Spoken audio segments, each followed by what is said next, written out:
मैंने देखा कि कल भी कुछ छोटे छोटे घरों को तोड़ दिया गया निगम के द्वारा। और जब मैंने उन लोगों से बात की तो उन्होंने बताया कि वो 25 साल से वो लोग यहाँ पर रह रहे हैं। तो मुझे समझ नहीं आता कि अगर कोई 25 साल से किसी अपने घर में रह रहा है, वो जमीन किसकी है, कैसी है, वो सब कानूनी विवाद है और कोई नोटिस किसी तरीके का सरकार या निगम के द्वारा इन लोगों को नहीं दिया जाता है। सीधे बुलडोजर ले जाके और सीधे धमकी दी जाती है कि मकानों को गिरा दिया जाएगा। जो लोग अपने जरूरी सामान को बेच के रिश्वत का पैसा जुटा लें, उनके ऊपर से तलवार कुछ महीने के लिए आगे बढ़ जाती है और जो लोग ऐसा ना कर पाए उनके ऊपर बुलडोजर की तलवार लटकती रहती है। आइए आ जाइए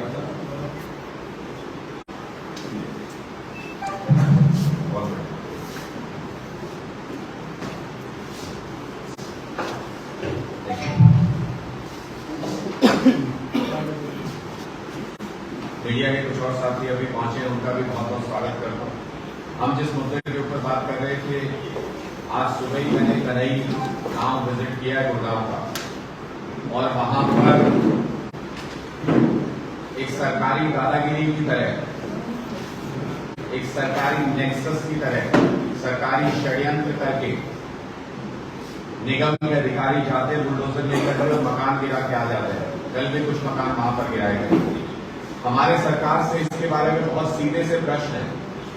मैंने उन लोगों से पूछा कब से आप यहाँ रह रहे हैं, तो उन्होंने बताया कि 25 साल से हम रह रहे हैं, उसके हमारे पास प्रूफ है। हमारे बच्चे यहीं पे पैदा हुए और यहीं पे बड़े होकर के जवान हो गए और आज हमको ये कहा जा रहा है कि आपके पास 2 घंटे हैं, आप अपना सामान बाहर कर लीजिए वरना सामान समेत इस घर को गिरा दिया जाएगा। क्या सरकार बिल्कुल निर्दयी हो गई है? क्या सरकार बिल्कुल निष्ठुर हो गई है? सरकार का पहला दायित्व लोगों को जीवन यापन के साधन उपलब्ध कराना है, छत उपलब्ध कराना है, बिजली पानी उपलब्ध कराना है। और अगर सरकार घर छीनने पर आ जाए तो फिर उस सरकार को बदलने का समय आ गया, ये भी समझ लेना चाहिए। हरियाणा के अंदर जिस तरीके की निष्ठुर और निर्दयी सरकार इस वक्त काम कर रही है, वो अपने आप में स्पष्ट बताता है कि जमीन से भारतीय जनता पार्टी की सरकार पूरी तरह कट चुकी है।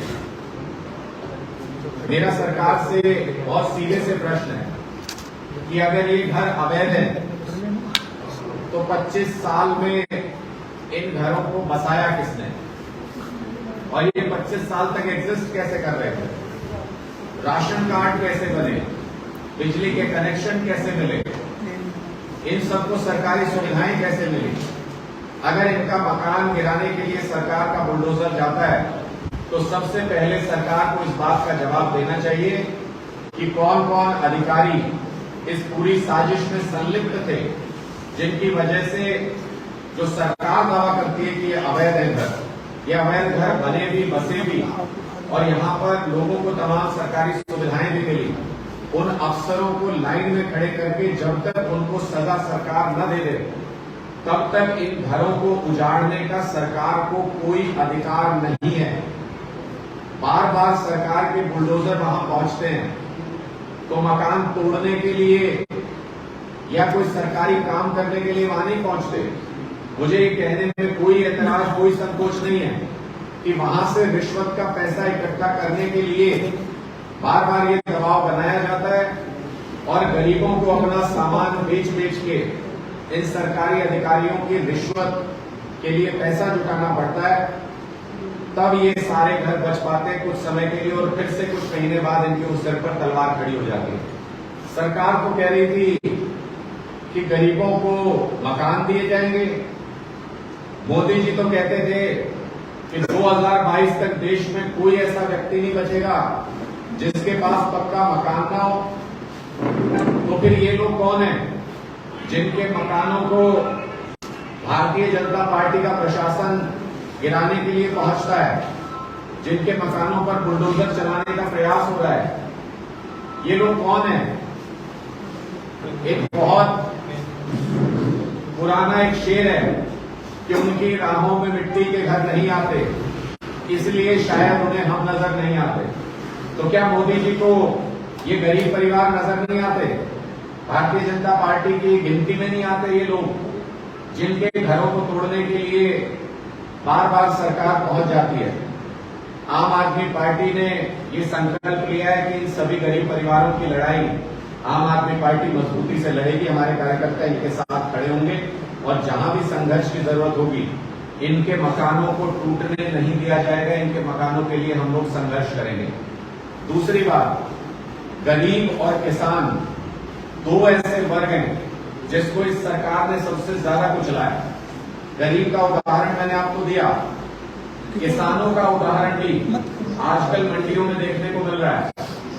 कृषि मंत्री चूंकि आज गुड़गांव के अंदर है, कह रहे हैं कष्ट निवारण करने के लिए आए यहाँ पर, तो कष्ट निवारण बाकी लोगों के बाद में कर लीजिएगा। जो मंत्रालय आपके पास है, कृषि मंत्रालय, और जो किसानों को कष्ट है मंडियों के अंदर, उसका निवारण कब करेंगे कृषि मंत्री जी को ये बता देना चाहिए। क्योंकि पटौदी मंडी के अंदर किसान वहां पहुंचते हैं अपना अनाज बेचने के लिए। पटौदी मंडी के अंदर न पीने के पानी की व्यवस्था है, न उनके बैठने के लिए कोई शेड है, न उनके इंतजार करने के लिए कोई जगह है, न खाने पीने की कोई व्यवस्था है। आम आदमी पार्टी के कार्यकर्ताओं ने सरकार की इस अनदेखी के चलते किसान परिवार परेशान हो रहे थे, इसलिए आम आदमी पार्टी के कार्यकर्ताओं ने वहां पर टेंट लगाकर किसानों के बैठने का इंतजाम भी किया है, उनके पीने के पानी की और उनके खाने की व्यवस्था भी वहां पर आम आदमी पार्टी के कार्यकर्ताओं ने की है। लेकिन इंडिविजुअल कहां तक और किस स्तर तक किसानों की मदद कर सकते हैं इस मामले में? ये बाजरा आया पड़ा है सारी मंडियों के अंदर, क्यों नहीं हो रही इसकी खरीद? 70% बाजरे को ये कह के होल्ड कर दिया गया है कि उसकी क्वालिटी सही नहीं है। तो क्या किसी दूसरे मुल्क से किसान लेकर के आए बाजरा जिसकी क्वालिटी पसंद आएगी सरकार को? जो जमीन के अंदर उगा वो अनाज लेकर के किसान मंडी में पहुंचता है और प्राइवेट वेंडर्स की दलाली करने के लिए अक्सर उनकी क्वालिटी को खराब बता देते हैं ताकि किसान इंतजार कर करके सस्ते भाव में प्राइवेट वेंडर्स को अपना अनाज बेचने के लिए मजबूर हो जाए। पूरे प्रदेश के अंदर मंडियों में अव्यवस्था का माहौल है। न किसानों को सरकारी तय किया हुआ दाम मिल रहा है, न किसानों को मंडियों में किसी भी तरह की कोई सुविधा मिल रही है, और न ही किसानों को अभी तक बाढ़ के समय का मुआवजा मिला है। मेरे सुनने में आया कि अब कृषि मंत्री जी योजना बना रहे हैं कि जो बाढ़ का मुआवजा है वो धान की फसल के बिकने के बाद उसको दिया जाएगा। तो मैं कृषि मंत्री जी से पूछना चाहता हूं, मुख्यमंत्री जी जनसंवाद का ढोंग कर रहे हैं, आप कष्ट निवारण मीटिंग का ढोंग कर रहे हैं।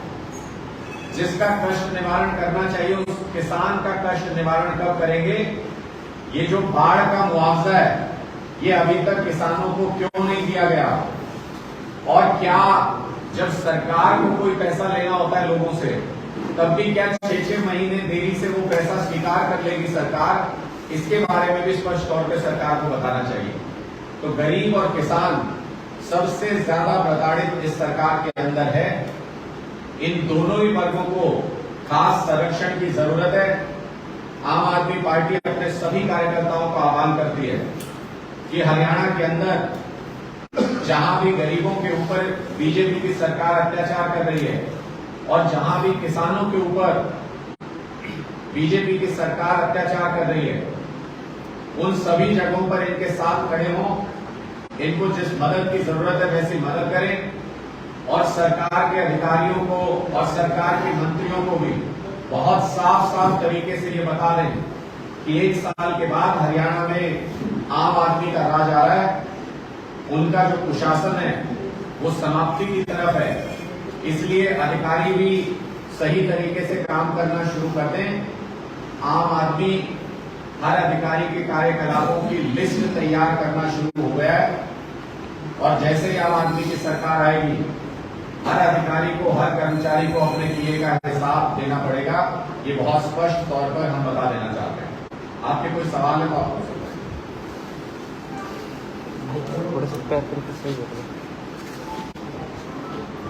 किसी के कोई सवाल तो दिल्ली जोड़ो अभियान हुआ है, क्या लग रहा है कि आप कई प्रगति करते हैं कि आप देश को लेकर ऐसा माहौल चलता है, उसके लिए आपको गांव में जाना पड़ेगा, उसके लिए आपको लोगों के बीच में जाना पड़ेगा। अमूमन होता क्या है कि जब आप किसी गांव में जाते हैं तो आप पहले से पॉलिटिकल पार्टियों के साथ जुड़े हुए 10, 15, 20 जो सक्षम लोग हैं उनसे बातचीत करके ये समझ लेते हैं कि गांव से बातचीत हो गई और वहां से वापस लौट आ गए।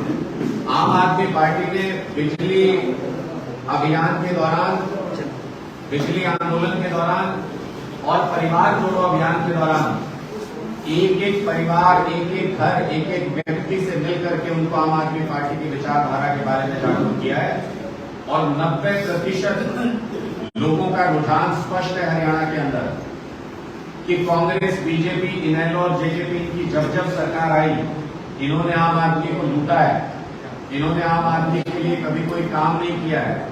इसलिए सभी बदलाव चाहते हैं और जहां जहां आम आदमी पार्टी का कार्यकर्ता जिस जिस गांव में पहुंचा, दोनों बाएं बोली के लोगों ने उनका स्वागत किया है।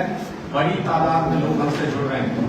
मुझे ये कहने में कोई हिचक नहीं है कि पंजाब में जिस तरीके का रिजल्ट आया उससे कहीं बेहतर नतीजे हरियाणा के अंदर आएंगे जिस तरीके का लोगों का रुझान मिल रहा है।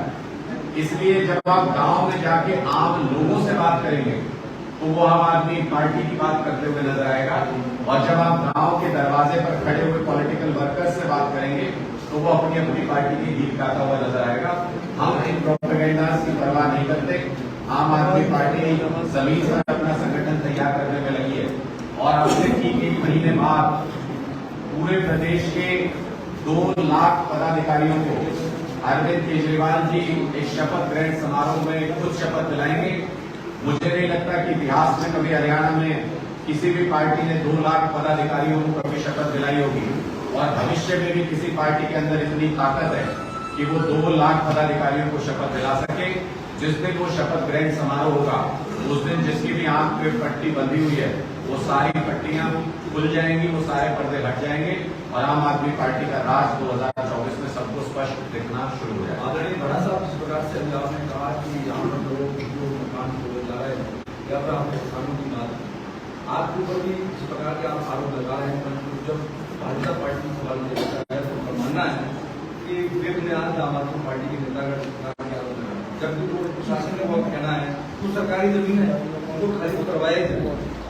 मैंने तो बहुत स्पष्ट तौर पर अपने वक्तव्य में ही कहा है कि हम तो ये पूछना चाहते हैं कि वो सरकारी जमीन जिसके ऊपर वो घर बने, 25 साल में सारी सरकारी सुविधाएं उन लोगों को मिली, वो सरकारी जमीन के ऊपर घर बनवाने के दोषी अधिकारी कहाँ हैं? सरकार के वो विधायक और मंत्री कहाँ हैं जिन्होंने संरक्षण देके ये काम करवाया था? अगर जिन्होंने ये गैर कानूनी काम करवाया अगर उनको कोई सजा नहीं मिलती है तो फिर एक गरीब व्यक्ति को जो अपने लिए आसरा ढूंढ रहा है, अपने लिए छत ढूंढ रहा है, उसको सजा देने का भी सरकार को कोई अधिकार नहीं है। पहले आप ये बस्तियां बसाने के लिए पैसा लेते हो लोगों से और फिर ना उजाड़े इसके लिए पैसा लेते हो और फिर जब आपका मन करता आप इनको उजाड़ देते हो। यही लोग हैं जिनसे वोट लेकर के भारतीय जनता पार्टी ने सरकार बनवाई थी और यही लोग हैं जो इस बार भारतीय जनता पार्टी की सरकार को उखाड़ करके फेंकेंगे। गरीबों को जो 100 गज के प्लॉट देने का जो वादा था, प्रधानमंत्री जी का जो पक्के घर बनाने का वादा था, वो सारे वादे जुमला साबित हुए हैं। आम आदमी पार्टी की सरकार जब आएगी वही आम लोगों की रखवाली का काम करेगी, वही लोगों को बचाने का काम करेगी। इस तरीके से अभी तोड़फोड़ जो ग्रामीणों के लिए की गई है, उनका घर तोड़ दिए गए हैं, तो क्या कुछ अब आम आदमी पार्टी उनकी मदद के लिए करेगी? कोई मुआवजा उनको मिलेगा या फिर उनकी लड़ाई किस तरीके से आम आदमी पार्टी के द्वारा लड़ी जाएगी? देखिए, उनके मुआवजे के लिए भी मांग करेंगे, उनको कानूनी लड़ाई में जिस तरह की मदद की जरूरत होगी वो मदद भी करेंगे और आगे इस तरीके की घटना की पुनरावृत्ति न हो इसके लिए भी आम आदमी पार्टी के कार्यकर्ता संघर्ष करेंगे। श्रीमान राणा साहब, जिस प्रकार से संसद के अंदर एक शब्दावली इस्तेमाल की जाती है एक मुस्लिम सांसद के लिए, दूसरी तरफ तो कांग्रेस के नेता भी वाणी इस प्रकार की टिप्पणियां करते हैं। तो जो आजकल शब्दावली इस्तेमाल की जा रही है उसको कैसे देख रही है आम आदमी पार्टी? देखिए, आप किसी भी राजनीतिक या सामाजिक जीवन में शब्दों की मर्यादा रखना बहुत जरूरी है। जिस तरीके से भारतीय जनता पार्टी के सांसद बात करते हैं वो उनका चरित्र है, वो उनका डीएनए है। जैसा मन में व्यक्ति होगा वैसे ही शब्दों का इस्तेमाल करेगा। जिस तरीके की भाषा का इस्तेमाल कांग्रेस अध्यक्ष ने किया, वो किसी बात को कहने के लिए अच्छे शब्दों में भी कहा जा सकता है। जैसे ये तो हम भी कहते हैं कि प्रधानमंत्री जी अपनी डिग्री दिखाते नहीं, लेकिन उसको कहने का तरीका है, अच्छे तरीके से भी कहा जा सकता है। ये तो हम भी कहते हैं, ये तो पूरा देश जानता है कि प्रधानमंत्री जी के व्यक्तिगत जीवन में क्या स्थिति है, वो किस तरीके से वो मैरिड हैं या अनमैरिड हैं, उन्होंने कब अपनी पत्नी को छोड़ा, लेकिन उसको कहने का एक शब्द तरीका होता है। जिन शब्दों का उन्होंने इस्तेमाल किया उससे तो आपत्ति हो सकती है, लेकिन खट्टर साहब ने हरियाणा को बर्बाद किया है, ये कहने में क्या आपत्ति है? ये तो पूरा हरियाणा जानता है। इसी को अगर सही शब्दों में मोदी जी ने क्या किया, इस देश को बर्बाद करने में क्या भूमिका निभाई और खट्टर जी ने क्या भूमिका निभाई हरियाणा को बर्बाद करने में, इसी को अगर सही शब्दों में कांग्रेस अध्यक्ष कहते तो शायद लोग उनके वक्तव्य का स्वागत करते। शब्दों का चयन सामाजिक जीवन में बहुत महत्व रखता है। भारतीय जनता पार्टी का डीएनए और चरित्र ऐसा है जो उनकी जुबान से, उनके नेताओं की जुबान से बाहर आ गया। सवाल है, ये सब पूरी डिग्री और काम का क्या ताल्लुक है? जो डिग्री की आपने बात किया है, डिग्री और काम का क्या ताल्लुक है? देखिए, बहुत ताल्लुकात है। जब चौथी पास अनपढ़ राजा की आपने कहानी सुनी होगी, वो हमने पढ़ रखी है। चौथी पास राजा के पास कोई गया तो उसको कहा कि नोटबंदी करने से बड़ा फायदा हो जाएगा। अगर चौथी पास राजा पढ़े लिखे होते तो उनको पता होता कि इसके क्या फाइनेंशियल इम्प्लीकेशंस होंगे, लोगों को कितना कष्ट झेलना पड़ेगा, इसको इम्प्लीमेंट करना कितना मुश्किल होगा। लेकिन चौथी पास राजा को लगा कि ये तो कुछ अलग सी बात है, इसमें तो कुछ मजा आ सकता है, तो चौथी पास राजा ने कहा भाई नोट बंद। फिर चौथी पास राजा किसी ने कहा नहीं, बड़े वाले नोट बंद करने से तो अपने लोगों का नुकसान हो जाएगा, जो ब्लैक में पैसा अपने लोगों ने इकट्ठा कर रखा है वही तो सब चलाते हैं हमारी पार्टी। तो चौथी पास राजा ने कहा अच्छा ठीक है, 1000 का नोट छोड़ो, 2000 का चालू कर दो। 2000 का नोट चालू कर दिया। तो इस तरीके से अगर व्यक्ति पढ़ा लिखा नहीं है तो किस डिसीजन के केंद्र के लेवल पे, किस डिसीजन के क्या मायने, क्या फायदे, क्या नुकसान हो सकते हैं, इसका उसको ना अंदाजा होता है ना अनुभव होता है। अगर व्यक्ति पढ़ा लिखा है और सरकारी क्रियाकलापों को जानता है, इम्प्लीकेशन जानता है हर फैसले के, तो वो देश के भविष्य के लिए अच्छा फैसला ले सकता है। पढ़े लिखे अगर प्रधानमंत्री और पढ़े लिखे मुख्यमंत्री हों तो फिर देश के स्कूलों को सबसे पहले अच्छा करने का निर्णय लेंगे। वो जिस तरीके से हजारों करोड़ रुपए अपने प्रोपेगेंडा में इस्तेमाल करते हैं, उसकी जगह पर स्कूलों में वो उस पैसे को खर्च करेंगे। नमस्कार, मैं राजू चित्राल खबर मेरा एक प्रश्न आपसे, अगर हरियाणा में 2024 में सत्ता की चाबी आम आदमी पार्टी को जनता देती है तो आपके एजेंडे क्या रहेंगे और गठबंधन से सरकार बनाएंगे या नहीं बनाएंगे? देखो, चाबी वालों ने तो लूट के खा लिया हरियाणा प्रदेश को, तो चाबी के चक्कर में मत रहिए। पूरा का हम आपकी चाबी की बात कर रहे हैं, अगर पब्लिक आपको सत्ता में लाती है तो क्या? वो जिनकी चाबी थी वो आजकल राजस्थान में है। सत्ता की चाबी नहीं, आम आदमी, ये बहुत लोगों को गलतफहमी होती है। जैसे कई लोग हमसे पूछते हैं कि आप दिल्ली और पंजाब में इतना बड़ा मैंडेट आम आदमी पार्टी कैसे लेकर के आई। मैं आपको बहुत स्पष्ट कर दूं कि आम आदमी पार्टी चुनाव नहीं लड़ती है। जिस भी प्रदेश में हम लोगों के बीच में जाते हैं वहां सिर्फ सिंबल आम आदमी पार्टी का होता है, झाड़ू का होता है। चुनाव आम जनता लड़ती है, आम लोग लड़ते हैं। इसलिए जब आम आदमी जब चुनाव लड़ता है तो फिर 5, 10, 15, 20 सीटें नहीं आया करती, सत्ता की चाबी नहीं आया करती। पूरी सत्ता का हस्तांतरण होता है और पूरे सिस्टम का हस्तांतरण होता है। आम आदमी 2024 में अपनी सरकार बनाएगा, खुद चलाएगा और अपने सारे काम खुद कराएगा। झाड़ू की बड़ी महंगी हो गई। झाड़ू की वैल्यू इन्होंने कम कर दी थी, जबकि झाड़ू घर की सफाई के काम आती है। मैं तो कई बार ये उदाहरण देता हूं अपनी सभाओं में कि लोग अपने घर पे भी आजमा के देख सकते हैं कि एक सुबह शुरू हो जाए एक कमरे से अपने घर में और फर्श पे हाथ फेरना शुरू कर दें, घर साफ हो जाएगा क्या? दूसरे तजुर्बे में ये भी कर सकते हैं कि बाजार से कमल का फूल ले आए और एक कमरे से शुरू हो जाए कमल का फूल मारना, घर साफ हो जाएगा क्या उससे? घर साफ सिर्फ झाड़ू से हो सकता है और झाड़ू से ही हरियाणा का भ्रष्टाचार साफ हो सकता है, देश का भ्रष्टाचार साफ हो सकता है। ये बहुत ही सामान्य उदाहरण के जरिए आपको ये बताने की कोशिश है कि झाड़ू बहुत काम की चीज है, लोगों ने अपने हाथ में पकड़ ली है, सफाई करके माने। आपने भ्रष्टाचार की बात करी, कल आम आदमी पार्टी के ऑफिशियल हैंडल से बैठ नहीं रहा है, मैं तो भाजपा के सभी नेता अपने भ्रष्टाचार का आरोप लगाया गया, आप इसको कुछ कहना चाहेंगे? देखिए, मैं किस भारतीय जनता पार्टी के नेता के बारे में बताऊं? लोकल लेवल से लेके आप सबको यहाँ खुलेआम भ्रष्टाचार देखते हैं, चाहे वो निगम के भ्रष्टाचार, चाहे वो ठेकेदारी प्रथा के प्रति इतनी लंबी लड़ाई हमारे सफाई कर्मचारियों ने लड़ी, वो भी भ्रष्टाचार का एक उदाहरण है। चाहे आपके जितने साइनेज बोर्ड हैं उनके ऊपर भारतीय जनता पार्टी के नेताओं के पोस्टर चस्पा हैं, वो भी भ्रष्टाचार का एक बहुत बड़ा नमूना है। आप किसी कोने में चले जाइए, भारतीय जनता पार्टी के भ्रष्टाचार आपको हर तरफ नजर आ जाएगा। यहाँ तो हर शाख पे उल्लू बैठा है, अंजाम गुलिस्तान क्या होगा वो वाली स्थिति भारतीय जनता पार्टी ने स्पष्ट तौर पर बना दी।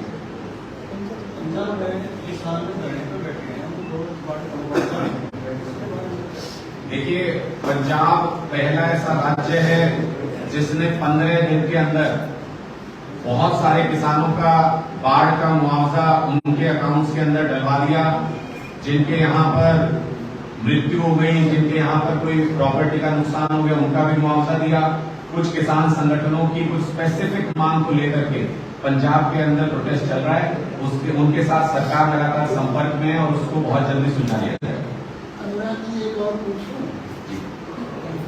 गुड़गांव में बहुत सारे बोर्ड जो है भूत भूत के लगे हुए हैं, उसमें कुछ लोग आपके पार्टी को चले गए हैं, इस बारे में क्या कोई इस तरह का स्टेटमेंट देंगे? चाहे किसी पॉलिटिकल पार्टी से हो, किसी सिस्टम से हो, जो वर्तमान में किसी पोस्ट पर है, सम्मान उसी को अच्छा लगता है तो उसका दूर मानता है।